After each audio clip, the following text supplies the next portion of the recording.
On a hill far away stood an old rugged cross, the emblem of suffering and shame. How I love that old cross, where the dearest and best for a world of lost sinners was slain. So I'll cherish the old rugged cross till my trophies at last I lay down. I will cling to the old rugged cross and exchange it someday for a crown. Oh, that old rugged cross, so despised by the world, has a wondrous attraction for me. For the dear Lamb of God left His glory above to bear it to dark Calvary. So I'll cherish the old rugged cross till my trophies at last I lay down. I will cling to the old rugged cross and exchange it someday for a crown.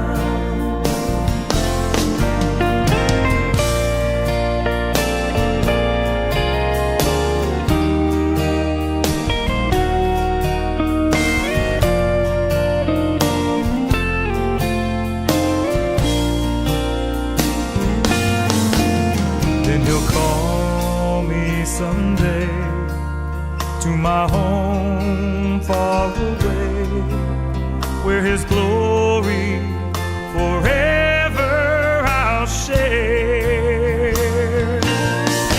So I'll cherish the old rugged cross till my trophies at last I lay down.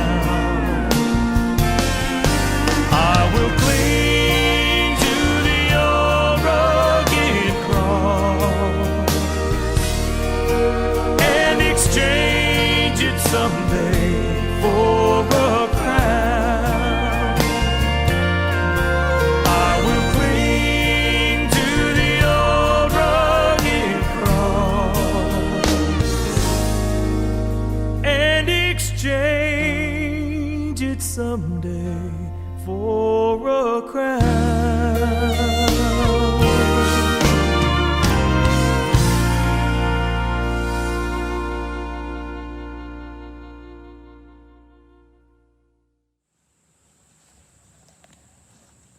The Gospel reading for this week is from Luke chapter 6, straight after the blessings sayings that we enjoyed last week. From verse 27. From verse 17, they came to hear him and to be healed of their diseases, and those troubled by evil spirits were healed. Everyone tried to touch him because healing power went out from him, and he healed everyone. In verse 20, then Jesus turned to his disciples and said, God blesses you who are poor, for the kingdom of God is yours. God blesses you who are hungry now, for you will be satisfied. This is what I say to all who will listen to me. Love your enemies and be good to everyone who hates you. Ask God to bless anyone who curses you and pray for everyone who is cruel to you. If someone slaps you on one cheek, don't stop that person from slapping you on the other cheek. And if someone wants to take your coat, don't try to keep back your shirt. Give to everyone who asks, and don't ask people to return what they have taken from you. Treat others just as you want to be treated. If you love only someone who loves you, will God praise you for that? Even sinners love people who love them. And if you are kind only to someone who is kind to you, will God be pleased with you for that? Even sinners are kind to people who are kind to them. If you lend money only to someone you think will pay you back, will God be pleased with you for that? Even sinners lend to sinners because they think they'll get it all back. But love your enemies, be good to them, lend without expecting to be paid back. Then you'll get a great reward, and you will be the true children of God in heaven. He is good even to people who are unthankful and cruel. Have pity on others, just as your Father has pity on you.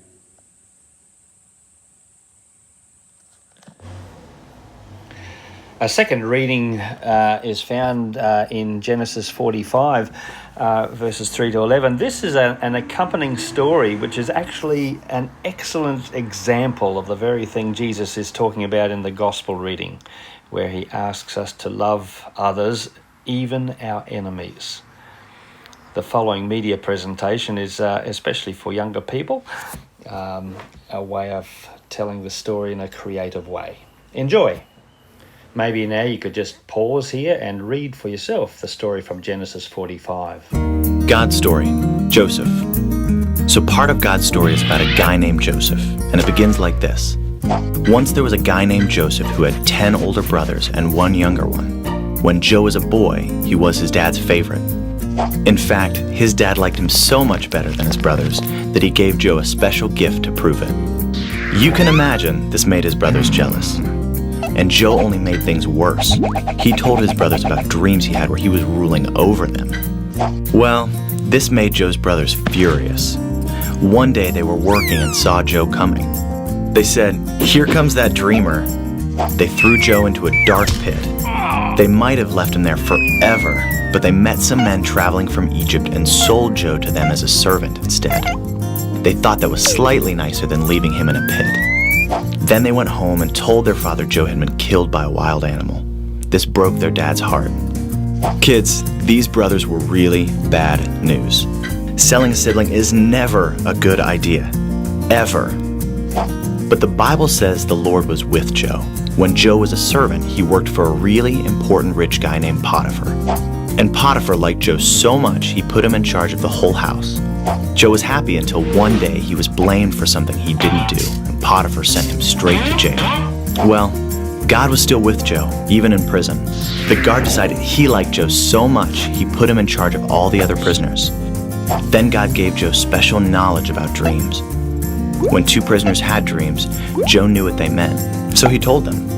2 years later, Egypt's ruler called Pharaoh had a dream, and nobody knew what it meant. But by now, one of the two prisoners Joe had helped was out of jail and working for Pharaoh. He told Pharaoh about Joe, and God helped Joe figure out what Pharaoh's dream meant. But Pharaoh's dream was really more of a nightmare. It meant that everybody in Egypt would have food for 7 years, then be hungry for 7 years. Joe told Pharaoh the only way to survive was to store food during the 7 good years. Well, Pharaoh thought Joe's idea was brilliant. He put him in charge. During the 7 hungry years, nobody could eat without getting food from Joe. He was like a human vending machine. Well, remember how Joe had 11 brothers? Like everybody else, they had to get food from Joe. And when they came, they didn't even recognize their brother. But Joe knew who they were. He secretly tested them to see if they changed. After all, they did throw him in a pit and sell him. Finally, he couldn't hide who he was from his brothers anymore. He told everyone to leave the room because he was about to cry. After sobbing for a few minutes, he told them, "I'm your brother Joseph. I'm the one you sold." The brothers couldn't believe it. They had hurt Joe, but God had taken care of him during the good times and the bad. Even with everything they had done to Joe, he forgave them because he was willing to follow God, even when it was hard. Joe told them, "You planned to harm me, but God planned it for good." And God used Joe to save many lives, including the family that was part of God's special rescue plan. And that's the story of Joseph. So in case you missed it, here's the quick version. Joe was his dad's favorite. His brothers sold him. Potiphar put Joe in charge. Joe was sent to jail. The guard put Joe in charge. Pharaoh had a bad dream. Joe told him what it meant. Pharaoh put Joe in charge. Joe's brothers had to come to him for food. Joe forgave them. This was part of God's rescue plan. And that's a part of God's story. Did anything good happen for you on Valentine's Day this year? Felicia and I, we very quickly came to an understanding that we wouldn't bother about it at all. But for so many, it's just a fun day and it's all about love. Love can be such an easy, pleasant, fun topic. Love is easy when it's returned, when it's given. And those who are loved are very lovable. It's easy when the other is very attractive. Well, Jesus, typically, he launches into this nice, pleasant, comfortable topic about love, but he ruins the party. He makes the topic of love a tough topic. He raises the bar. Love your enemy. Do good to those who hate you. And so today's gospel, look at verse 27.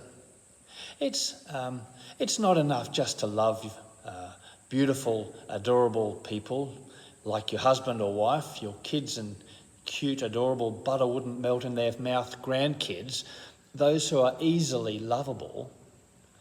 Jesus expects us to love also the person who we just can't stand, the person who is an absolute disgrace, and the person you can see in your gun sights if you're a soldier.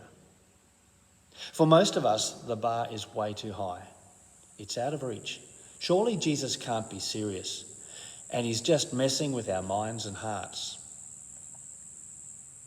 So by itself, this text will weigh on you. It will feel like God is clobbering us with a big expectation that will be mighty hard to keep, if not out of our reach. My challenge to you is to see how different this command looks when you see the place it occupies in the bigger picture of Luke chapter 6. Jesus' command to love our enemies, plus a whole lot of other ethics, follows straight after another one of Jesus' gospel puzzles, and that would be the verses we call the Beatitudes. Have you ever figured out what is going on in these verses about blessings? Where Jesus says, blessed are the poor, the hungry, the grieving, and the hated. As if blessings from God are only for those whose lives really are in bad shape. Not to mention how the challenge deepens when Jesus flips over this coin and says that whatever the opposite of blessing is, CEV would say, you're in for trouble, or the older translation, woe to those who don't do whatever. Well, that's what will happen to those who are rich and well-fed and happy and people we would speak well of. So how can we make sense of this puzzle? I'd like to show you how this puzzle unravels when we appreciate all of chapter 6. So I've got about 4 features of chapter 6 I'm just going to spell out for you a little bit. And the first is, you can let's consider the way Jesus appears through the eyes of Luke, in contrast to the way he appears to the other gospel writers.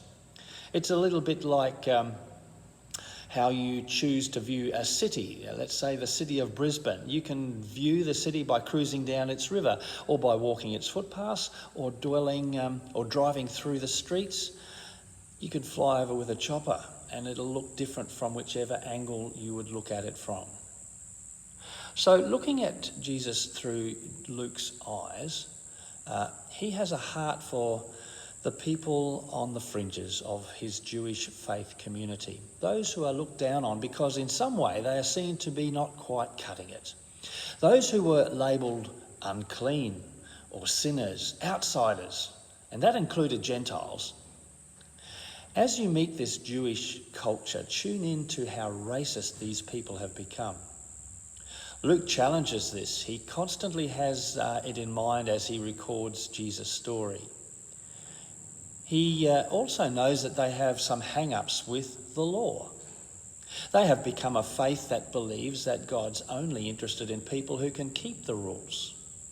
And many of these people have fallen into the trap of believing that you get to heaven, you get along with God, you live forever with him only if you keep the rules, only if you are good enough. It's useful to keep this in mind as we read his gospel version, as we travel through his gospel, seeing Jesus as he does. Now, the second feature of Luke is the way Jesus begins his mission. And I'll put up a map here. Do the geography. Let's pick up at the point where Jesus begins his mission. It's north. It's up north of that map, north to the region where the Jewish people are basically, the people in this area are basically a mixed race. If you want pure blood Jewish people, Jesus needs to head south to the heartland of Jerusalem. You would think Jesus would want to take his mission straight to the centre, the heartland of this faith community. But he goes north to the edge of the community. And the racial boundaries here aren't clearly defined. There's a story behind that. It's part of the history of how the north somehow became tainted racially. Isaiah quotes often that Jesus, he predicts that Jesus would go to the Gentiles, the aliens, the outsiders, the fringe dwellers. So that's another feature of Luke's gospel. The third feature of Luke's gospel is that repeatedly there are 4 key verbs. There's a pattern. He preaches, he calls, he teaches, he heals. So go to the first chapter of Jesus on his mission, Luke chapter 4. Those verbs appear there. He preaches, he calls, he teaches, he heals. And that is the pattern of Luke. And by the way, what is the difference between preaching and a lecture in a classroom, or a lecture theatre, a classroom lesson? What's the difference? The difference is that preaching, by definition, pull the word apart, it's literally throwing out the good news word about God, about Jesus, as you do a fishing line with a hook. The idea is that you hook a person, even if by the skin of their lip, just enough to get them looking at and considering whether this good news is something they need in their life. The fourth feature, I'd like to now just step you through Luke 6 and get the bigger picture, the flow of events that's happening here. Firstly, there's a big build-up of heat as Jesus, throughout the chapter, you'll notice him getting grilled by the law keepers. He's in hot water, breaking the rules as he speaks up with the good news of forgiveness and healing. Earlier, there's a mountainside prayer, all-night prayer session that Jesus is coming from. Then the disciples are called, all 12 of them, 12 chosen apostles. Having taken place, we now see the action going down to the plain where Jesus then meets the crowd of people. And the crowd, we know by Luke's definition, is it's a mix of people from all over the country. Some of them are from Jerusalem, the centre of the faith community, others from the fringes. They come to hear and to be healed. Get a sense of how this audience is spiritually hungry and wounded, because they've been so clobbered with the law, God's rules and expectations, constant reminders that they failed to achieve God's holy standards. There's not a word of the Bible's gospel in sight for these people, this crowd. In fact, these people have been starved of good news. And remember who these people are. Many of them come from a background where in their faith community they have become accustomed to hearing lots about the rules, what God expects them to do. And they won't be surprised if they get another ear bashing of law. That's probably what they were expecting from Jesus. I'm sure then that they are surprised when Jesus explains that God is not just interested in how well we keep the rules. He's actually passionately interested in you, your welfare, and he will pay any price to bring you into his family, his community. So a casual observation then is that the chapter starts with words of blessing, good news words. And then the ethics follows, all the advice about following the rules and God's will and how to live by them. But first there were the blessings, the good news. And that's, in the context of these people, that surprises. So if Jesus begins with words about blessing, the privileges that belong to God's people, that's his starting point. These Beatitudes, they are beautiful words, radical ideas, so different. So he talks about blessing. And well, if you're blessed, surely that means you're better off than you were before you were blessed. In sharp contrast to their usual experience of going away from church looking loaded with expectation, the pressure to be a good person, of the pressure to make yourself acceptable to God and others, and feeling like a failure or a bad human being because usually we don't measure up. As you come away from this encounter, this meeting with Jesus, these phrases keep ringing in your ears. They demand to be explored, that fascinating language of being blessed. We'll notice that Matthew and Luke have a different catalogue of blessings, but the ones that are common: blessed are the poor in spirit and those who grieve. Blessed are the hungry, hungry for a gift called righteousness. Blessed are those who show mercy to others, the peacemakers. Blessed are those who suffer because of their faith in God. And is it worth just taking a moment to unpack these expressions? Poor in spirit, how is that a blessing? It's as if you find yourself standing before God, before Christ. It's just you and him. Let's not worry about how you came to be standing in this holy place. You want to be there, and now you are. You sense that, and you know that Jesus wants you to be in his presence.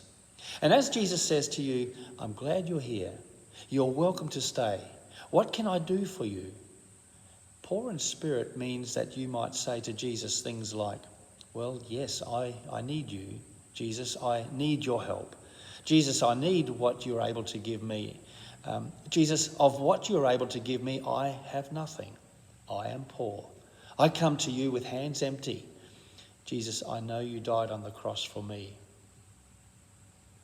And blessed are those who grieve. Blessed are those who know they have lost something. And what have you lost? And all of us will have an answer to this. What have you lost? That means that you must come into the presence of this one who can help you with your grief. At this point, in the moment of you standing in Christ's presence, Jesus comes to you and assures you that you will be blessed. And he comes to you and gently places his hand on your shoulders and turns you around so that for the first time you see that there are others who have also come to live with Christ.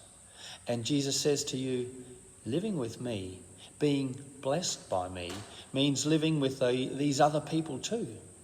Living with me and being blessed by me means living for these other people and others who aren't yet here in my presence.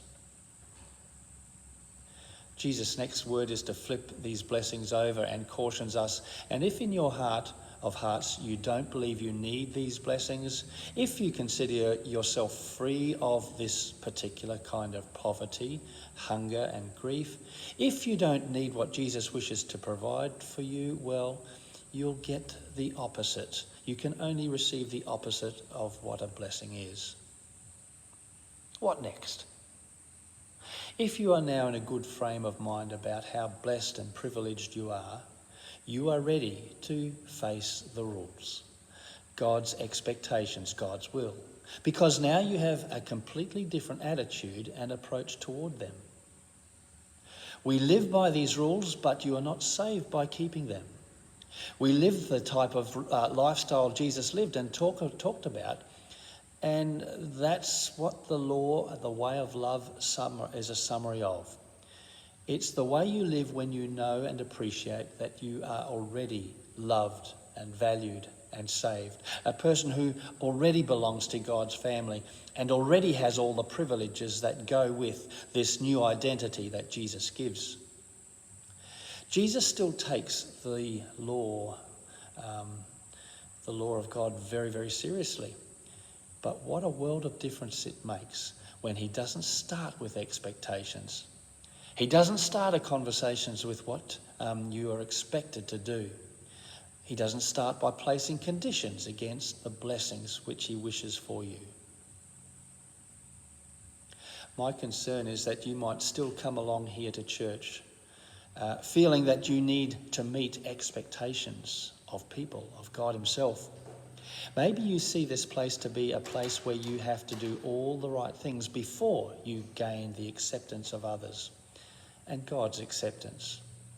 It seems that sometimes we prefer to have a set of rules clearly laid down, a recipe to follow, and by keeping these rules, we can feel comfortable in this place, as if that is what gives us the privilege of being included in this community.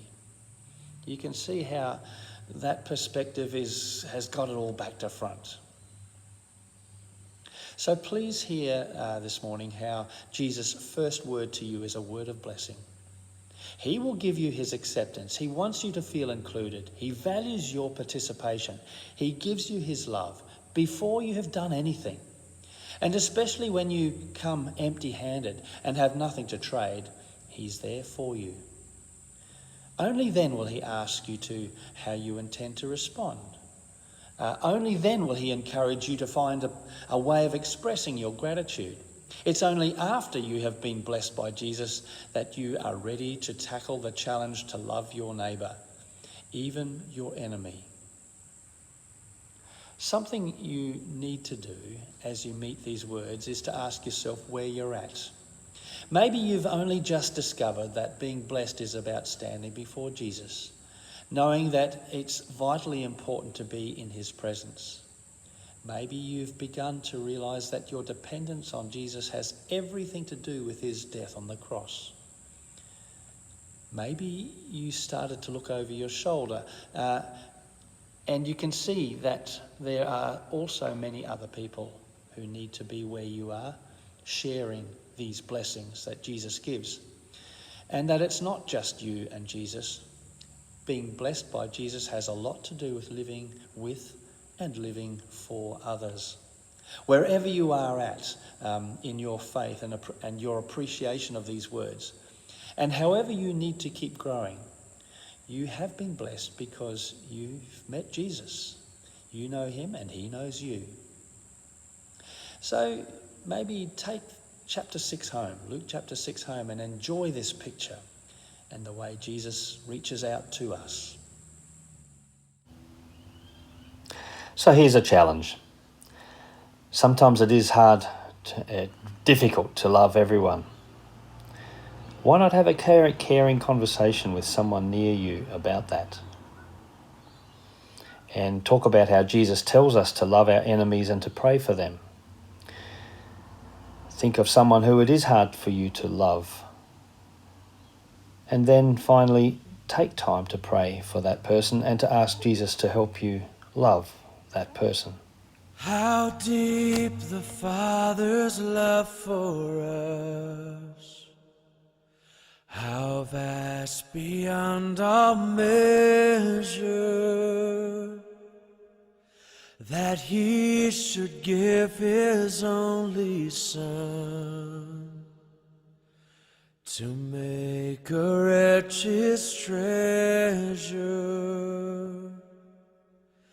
How great the pain of searing loss, the Father turns his face away, as wounds which mar the chosen one bring many sons to glory.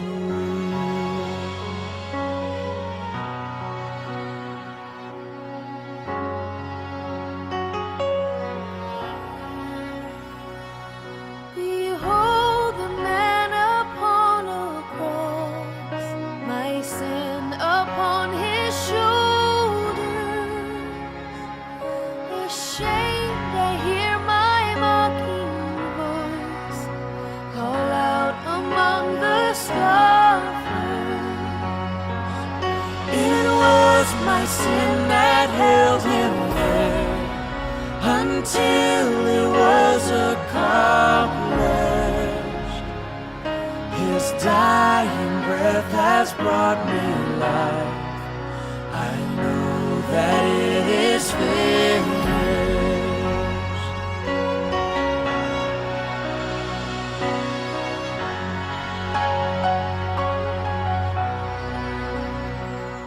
I will not boast in anything.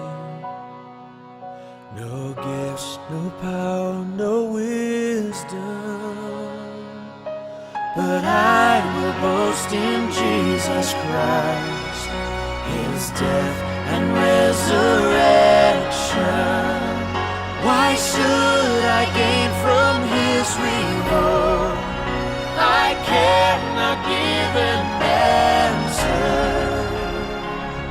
But this I know with all my heart, His wounds have paid my ransom. Why should I gain from His reward? I cannot give